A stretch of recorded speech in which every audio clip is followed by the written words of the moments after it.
Hi, my name is Jackie Paul, and I'm going to be interviewing Harrison Lloyd. So, we've been hearing about the Great Resignation on the news a lot lately. Can you give us a definition? Sure. So, the Great Resignation is a term currently being used to describe the large number of people voluntarily leaving the workplace. And they're doing that to pursue different opportunities like spending more time with their family, finding more fulfilling jobs, and looking for higher pay. Can you give us a list of the key stakeholders? Yeah, so the three key stakeholders of the Great Resignation include customers, employees, and employers. And how has the Great Resignation extracted and created value for the stakeholders? That's an excellent question. The Great Resignation has extracted value in a couple different ways. So for customers, it's created longer wait times for food. So like if you're going through fast food, it might take longer to actually receive the food. It's also led to shortages in a lot of stores. For employees, the Great Resignation has made the ones left over from jobs, it gives them a heavier burden of the workload, and they're often not being compensated more.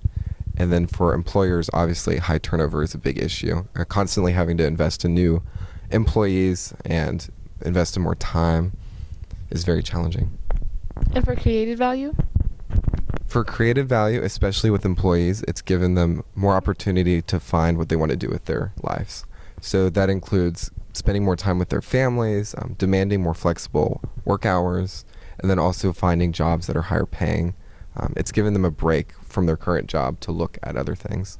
For customers, it's created value by the companies implementing different strategies to compensate for the employers. So that includes curbside, where the customers don't actually have to shop in the store, but they get their groceries delivered to them. And then also the websites are easier to navigate. And then with employers, it is because of the Great Resignation, there's a lot more people that are searching for jobs and different opportunities, and that allows companies that are competitive to really find people that they like and want to compensate. Thank you, Harrison. And I'm going to be handing the mic over to Aba Ubari, who will be interviewing our next teammate. Hi, I'm Abel Ubari, and I'm here with Jackie Paul. So Jackie, can you tell me how companies can ethically retain and recruit employees? Yeah, sure. In order for companies to ethically retain and recruit employees, they must be able to recruit and hire equitable and determined associates, starting with their managers.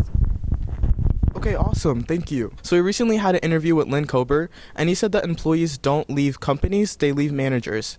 In your personal experience, do you agree? I definitely agree with Kober's statement. As a former associate at Walmart, not having managers with leadership roles really took a toll on me and my coworkers' performance and duties during work hours.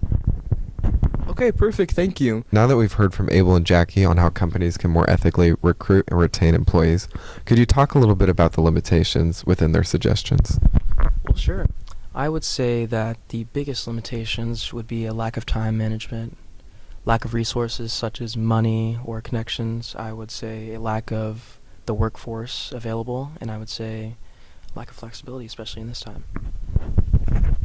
Thank you. And out of those four that you listed, what would you say the biggest limitation is? I would say time is definitely the biggest limitation, as new businesses, especially small businesses, just struggling to stay afloat. Their biggest problem sometimes is just learning how to use time effectively and efficiently. Thank you. And thank you for listening to our presentation.